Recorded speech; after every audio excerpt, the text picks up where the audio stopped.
नमस्कार। हमारे चैनल में आपका स्वागत है। मैं हूं रामचंद्र मौर्य। साथियों, राम मंदिर का उन्माद आजकल बहुत तेजी से आगे बढ़ रहा है। 22 जनवरी को राम मंदिर का उद्घाटन और प्राण प्रतिष्ठा को लेकर के भारतीय जनता पार्टी, आरएसएस और तमाम हिंदू संगठन, साधु मंडली जितना आत्मविश्वास से लैस है और जिस तरह से राम मंदिर को एक बहुत बड़ा एजेंडा बना करके चुनाव जीतना चाहते हैं 2024 का, आज हम इसका खुलासा करेंगे और आपको बताएंगे कि क्या मंदिर भारतीय जनता पार्टी को जिताएगा या डुबाएगा। साथियों, हमारे चैनल को सब्सक्राइब कर लीजिए, बहुत ताकत मिलेगी हमें इससे। दक्षिण भारत में राम मंदिर का कोई असर नहीं पड़ने वाला है और दक्षिण भारत से 130 सीटें आती हैं भारतीय जनता पार्टी को। तमिलनाडु, केरल, आंध्र प्रदेश, तेलंगाना, कर्नाटक, किसी भी राज्य में मंदिर के आधार पर वोट नहीं मिलने वाला है। कर्नाटक में हो सकता है कुछ सीटें मिल जाएं, लेकिन तेलंगाना, तमिलनाडु, आंध्र और केरल में भारतीय जनता पार्टी की दुर्गति पहले भी हुई थी और 2024 के चुनाव में भी यह दुर्गति होने वाली है। तो राम मंदिर का जो एजेंडा एक ब्रह्मास्त्र के रूप में इस्तेमाल कर रही है भारतीय जनता पार्टी, इसका पूरा फायदा उसे मिल पाएगा या नहीं मिल पाएगा यह तो समय बताएगा। लेकिन अभी के माहौल को देखते हुए निश्चित रूप से यह कहा जा सकता है कि सिर्फ राम मंदिर के एजेंडे पर भारतीय जनता पार्टी को वोट नहीं मिलने वाला है। इस देश की आबादी 140 करोड़ है, जिसमें 85% ओबीसी, एससी, एसटी है, बहुजन समाज के लोग हैं और बहुजन समाज के लोगों में पिछले 5 सालों से सोशल मीडिया की वजह से और तमाम वजहों से जितनी जागरूकता आई है और अधिकांश बहुजन समाज के लोग, ओबीसी, एससी, एसटी के लोग यानी 85% लोग मनुवादी से अंबेडकरवादी बन गए हैं और जो लोग अंबेडकरवादी बन गए हैं वे मनुवाद को समूल उखाड़ फेंकना चाहते हैं। ऐसे में मनुवादी पार्टी, भारतीय जनता पार्टी और आरएसएस, जो कि एक संगठन है, अपने को सांस्कृतिक राष्ट्रवाद का पुरोधा कहता है, लेकिन राजनीति पर उसका जितना ध्यान रहता है और जितनी ताकत लगाती है उतना उसे सांस्कृतिक राष्ट्रवाद में की विचारधारा को आगे बढ़ाने में नहीं देखा जा सकता है। तो दलित, आदिवासी, पिछड़े, अति पिछड़े आज तथागत बुद्ध से लेकर के अंबेडकर तक के अनुयायी हो गए हैं। तथागत बुद्ध, कबीर, रैदास, पेरियार, ज्योतिबा राव फूले, बाबा साहब डॉक्टर भीमराव अंबेडकर इनके अनुयायी हो चुके हैं। ऐसे में मनुवाद जो एक समानांतर धारा चला रही है, अंबेडकरवाद और मनुवाद की जो समानांतर धारा चल रही है, उसमें अंबेडकरवाद आगे बढ़ता हुआ दिखाई दे रहा है। और इतना समझ लीजिए कि जितने लोग अंबेडकरवादी हो चुके हैं वे भारतीय जनता पार्टी को राम मंदिर के मुद्दे पर वोट देने वाले नहीं हैं। अल्पसंख्यकों की बात रही तो अल्पसंख्यकों में सबसे ज्यादा संख्या मुसलमानों की है। और मुसलमान भारतीय जनता पार्टी को 2014 में कुछ महिलाएं 3 तलाक के नाम पर जरूर वोट दे दी थी, लेकिन 2019 में वोट नहीं दिया मुसलमानों ने, और मुसलमानों का वोट प्रतिशत 20% है। 34% पर 37% पर सरकार चल रही है भारतीय जनता पार्टी की 2019 से, और मुसलमानों का एक मुश्त वोट 20% है। तो मुसलमान भी राम मंदिर के मुद्दे पर भारतीय जनता पार्टी को वोट देने वाले नहीं हैं। भारतीय जनता पार्टी में इनका अल्पसंख्यक मोर्चा है, उसमें जो मुसलमान हैं या जो प्रधानमंत्री नरेंद्र मोदी के अंधभक्त मुसलमान हैं, उसके अलावा कोई भी मुसलमान इन्हें वोट नहीं देगा। ये चाहे भले ही पसमानदा मुसलमानों को पटाने की कोशिश करें, मुसलमानों में फूट डालने और मुसलमानों को सब्जबाग दिखाने, मुसलमानों को, गरीब मुसलमानों को 5 किलो राशन देने की बात करें, लेकिन इस पर मुसलमान वोट देने वाले नहीं हैं। तो 20% वोट एक मुश्त निकाल दीजिए 100% में से कि नरेंद्र मोदी को नहीं मिलता है, बचा 80% वोट। 80% में 85%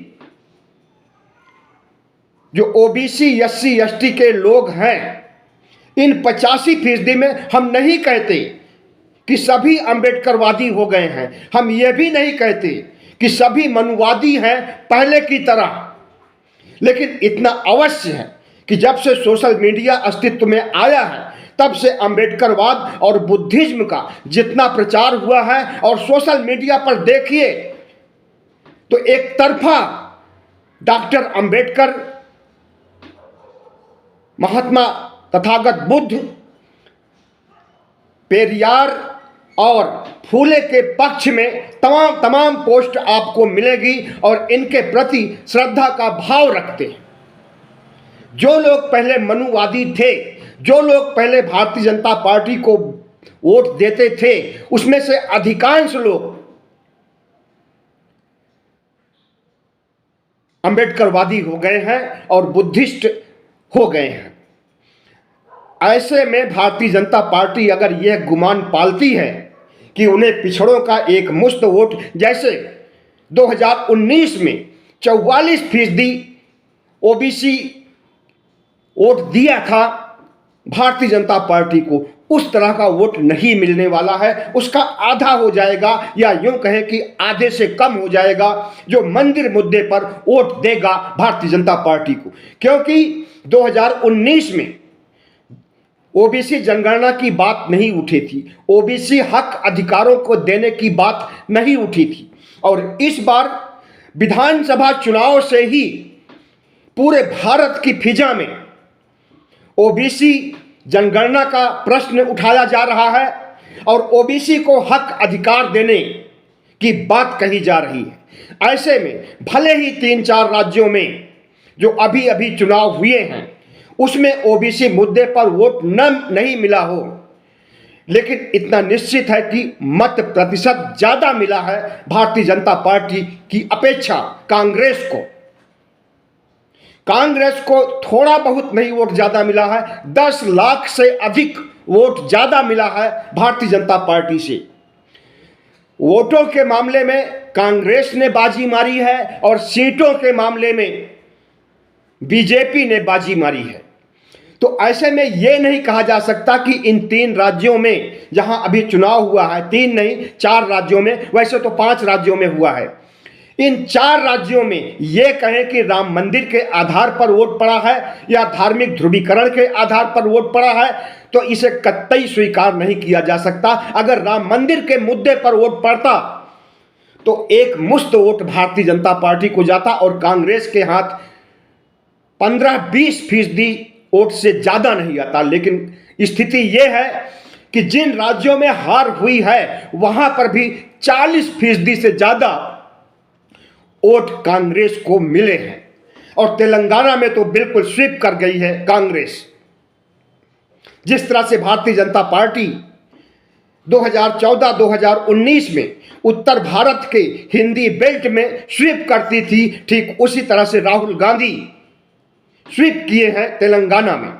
और मध्य प्रदेश, छत्तीसगढ़, राजस्थान में बुरी तरह से हार नहीं हुई है। सीटों के मामले में जरूर हार हुई है, लेकिन वोटों के मामले में कतई नहीं हार हुई है। तो जो नजारा 3 राज्यों के चुनाव में देखने को सामने आया था, वही नजारा वोटों के मामले में अगर लोकसभा चुनाव में भी देखने में सामने आएगा तो इसमें कांग्रेस की जीत होने जा रही है। और हिंदी बेल्ट में जहां जहां प्रधानमंत्री नरेंद्र मोदी स्वीप करते थे, चाहे हरियाणा हो, दिल्ली हो, उत्तर प्रदेश हो, तमाम राज्य ऐसे हैं, राजस्थान, छत्तीसगढ़, जहां स्वीप करते थे, यहां स्वीप करने वाले नहीं हैं। और 400 पार का जो नारा दिया है भारतीय जनता पार्टी ने कि अब की बार 400 पार, तीसरी बार मोदी सरकार, ये दोनों नारे ध्वस्त होने जा रहे हैं। वर्तमान माहौल में देश की 140 करोड़ जनता महंगाई के मुद्दे से इतना खफा है, लोगों में इतना हाहाकार मचा हुआ है कि भारतीय जनता पार्टी को वोट नहीं देंगे। एंटी इनकम्बेंसी हावी रहेगी। एंटी इनकम्बेंसी को राम मंदिर नहीं दूर कर सकेगा। लोगों को पहले पेट की चिंता होती है, उसके बाद आस्था पर ध्यान देते हैं। अगर पेट की चिंता नहीं करेंगे, जिंदगी ही नहीं रहेगी, जिंदगी समाप्त हो जाएगी, तो भगवान और आस्था क्या कर लेगा। वैसे भी वैज्ञानिक दृष्टिकोण जितना समाज में बढ़ रहा है, उसके तहत बुद्धिज्म जितना बढ़ रहा है, अंबेडकरवाद जितना बढ़ रहा है, उसके तहत मनुवाद का सफाया हो रहा है। और मनुवाद का सफाया होने का मतलब बीजेपी का सफाया, आरएसएस का सफाया, कट्टरपंथी संगठनों का सफाया। इन्हें लग रहा है कि राम मंदिर का उन्माद खड़ा करके हम 2024 भी जीत लेंगे और जीत करके इस देश को लोकतंत्र से राजतंत्र में तब्दील कर देंगे और 2025 के पहले हिंदू राष्ट्र बना देंगे। तो इनका यह सपना धरा का धरा रह जाएगा। ये चाहे भले ही चीख चीख करके हिंदू राष्ट्र बनाने की कस्में खाएं, बहुत बार बहुत शहरों में कस्में खा चुके हैं। योगी आदित्यनाथ के द्वारा बनाई गई युवा वाहिनी के कट्टर हिंदू अनेकों बार अनेकों शहरों में, महानगरों में हिंदू राष्ट्र की कस्में खाए हैं। और आज की तिथि में राम मंदिर को इतना बड़ा करके दिखाया जा रहा है, जिस तरह से पूरे देश से 22 जनवरी के बाद श्रद्धालुओं को अयोध्या मुफ्त में भेजने की प्लानिंग की जा रही है रेलगाड़ी से। और जब चुनाव आचार संहिता लागू हो जाएगी तो रेलगाड़ी छोड़ करके बसों से भेजने की कवायद करेंगे भारतीय जनता पार्टी के लोग, हिंदू संगठन के लोग। जो लोग राम मंदिर के मुद्दे पर अयोध्या आएंगे, रामलला के दर्शन करेंगे, इन्हें उम्मीद है कि वे लोग जरूर वोट देंगे भारतीय जनता पार्टी को। लेकिन ऐसा नहीं होने वाला। कितना भी फ्री कर दें, सिर्फ किराया फ्री होगा, आने जाने का, खाने पीने का, रहने का सारा खर्चा उन्हें खुद उठाना पड़ेगा। तो ऐसे में कोई आने वाला नहीं है। और ठंड जितनी तेज पड़ रही है, ये ठंड अभी बरकरार रहेगी। कम से कम 22 जनवरी 26 जनवरी तक तो ठंड रहेगी। ऐसे में इनका ये सपना धरा रह जाएगा कि हम राम मंदिर के मुद्दे पर ध्रुवीकरण करेंगे और श्रद्धा के नाम पर इस देशवासियों से वोट पाएंगे। हमें नहीं लगता कि ऐसा कुछ होने वाला है। पूर्वोत्तर भारत में भारतीय जनता पार्टी को बुरी तरह से हार होने वाली है। वहां पर मंदिर मुद्दा काम नहीं करने वाला है, क्योंकि वहां पूर्वोत्तर में ईसाई हैं और आदिवासी हैं। और जिन आदिवासियों, मैतेई और कुकी समुदाय के लोगों में गृह युद्ध छिड़ा था, जिनकी महिलाओं को सरेआम नंगा करके सड़कों पर घुमाया गया था, उनके साथ बदसलूकी की गई थी, सड़क पर घुमाते हुए उनके गुप्तांगों में हाथ फेरा गया था, बलात्कार किया गया था, उन्हें मार डाला गया था, वो चीज जनता नहीं भूली है। मणिपुर की जनता ही नहीं बल्कि पूरे पूर्वोत्तर की जनता प्रधानमंत्री नरेंद्र मोदी को वोट नहीं देने वाली है, न तो राम मंदिर के मामले में और न इनके तथाकथित विकास और उज्ज्वला जैसे तमाम स्कीम के बारे में प्रभावित होकर के वोट देने वाले हैं लोग।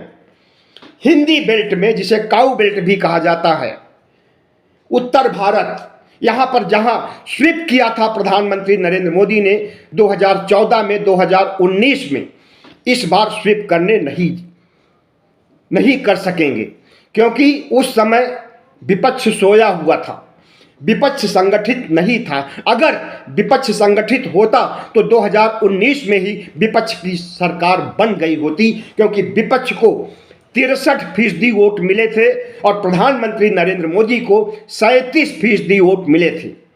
विपक्ष बिखरा हुआ था, लेकिन इस बार विपक्ष बिखरा हुआ नहीं है, एकजुट हो गया है।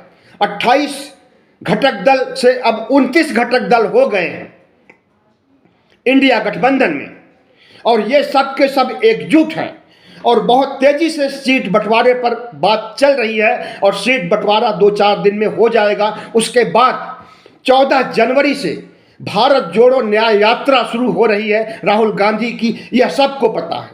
इसके नाम में और इसके मार्ग में थोड़ा परिवर्तन किया गया है। जो भारत न्याय यात्रा थी, अब उसे भारत जोड़ो न्याय यात्रा कर दिया है। जो भारत जोड़ो यात्रा सितंबर 2022 में राहुल गांधी ने कन्याकुमारी से कश्मीर तक नापा था, उसका नाम अब भारत जोड़ो न्याय यात्रा कर दिया गया है। और मणिपुर का कलंक जहां पर अभी तक चल रहा है, अभी तक वहां हत्याएं हो रही हैं, अभी मणिपुर में आग लगी हुई है, अभी मणिपुर शांत नहीं हुआ है, उसी नब्ज प्रधानमंत्री की कमजोर नब्ज पर राहुल गांधी ने हाथ रख दिया है और वहीं से यात्रा शुरू कर रहे हैं। और वहां जाने पर पूर्वोत्तर की सारी सीटें इंडिया के पक्ष में आने वाली हैं, क्योंकि प्रधानमंत्री नरेंद्र मोदी के चाल चरित्र, चेहरे और इनके गूंगेपन को मणिपुर के मामले में जितना प्रधानमंत्री चुप रहे, शांत रहे, मौन रहे, उसे पूरे देश ने देखा है, लेकिन पूर्वोत्तर के लोगों ने अच्छी तरह से देखा है और समझा है कि नरेंद्र मोदी क्या चीज हैं। तो मणिपुर से शुरू होने वाली भारत जोड़ो न्याय यात्रा इनके राम मंदिर के एजेंडे को ध्वस्त करने वाली है। राम मंदिर का मुद्दा इनका जरूर लगेगा देखने में 22 जनवरी तक और उसके कुछ दिनों बाद तक भी कि यह मुद्दा बड़ा होने जा रहा है, लेकिन लोग भावनाओं के आधार पर या भावनाओं में बह करके आस्था के आधार पर वोट नहीं देने वाले हैं। वोट देंगे तो गरीबों को राशन दिया जा रहा है 5 किलो, अगर राशन नहीं दिया जाता तो ये मर जाते। यह सबसे बड़ा मुद्दा होगा, बेरोजगारी उससे बड़ा मुद्दा होगा। और प्रधानमंत्री नरेंद्र मोदी ने जिस तरह से देश को बेचने का काम किया है, कारपोरेट को बड़ा किया है, कारपोरेट को माला माल किया है, दुनिया का बड़ा व्यापारी बना दिया है अडानी को, इस चीज को इस देश की जनता देख रही है और महसूस कर रही है। जिस कोरोना काल में लोगों की आमदनी घट गई थी, कितनी मौतें हो रही थी, विभत्स स्थिति उत्पन्न हो गई थी, लाशें ही लाशें दिखाई दे रही थी, उस कोरोना काल में 47 लाख से ज्यादा मौतें अपने देश में हुई हैं। और प्रधानमंत्री नरेंद्र मोदी की गोदी मीडिया के अनुसार 5.5 लाख मौतें हुई थी, लेकिन WHO वर्ल्ड हेल्थ ऑर्गेनाइजेशन की रिपोर्ट कहती है कि 47 लाख से भी ज्यादा मौतें हुई थी। उस समय कोरोना के विभत्स काल में लोगों की आमदनी घट गई थी, नौकरियां छूट गई थी, प्राइवेट नौकरियां ही नहीं, बहुत सी सरकारी नौकरियां भी लोगों की छूट गई थी और बहुत सी सरकारी नौकरियां करने वाले लोग मारे गए थे कोरोना के आतंक से। तो उस समय, कोरोना के समय में अडानी माला माल हो रहा था, अडानी दुनिया का नंबर 3 का व्यापारी बन रहा था। इस चीज को इस देश की जनता भूली नहीं है, और यह भी नहीं भूली है कि जब कोई महामारी आती है तो वो सफाया करती है। उसके लिए हेल्थ इंफ्रास्ट्रक्चर होना चाहिए, उसके लिए मजबूत इच्छा शक्ति होनी चाहिए, उसके लिए कोरोना जैसी महामारी से लड़ने के लिए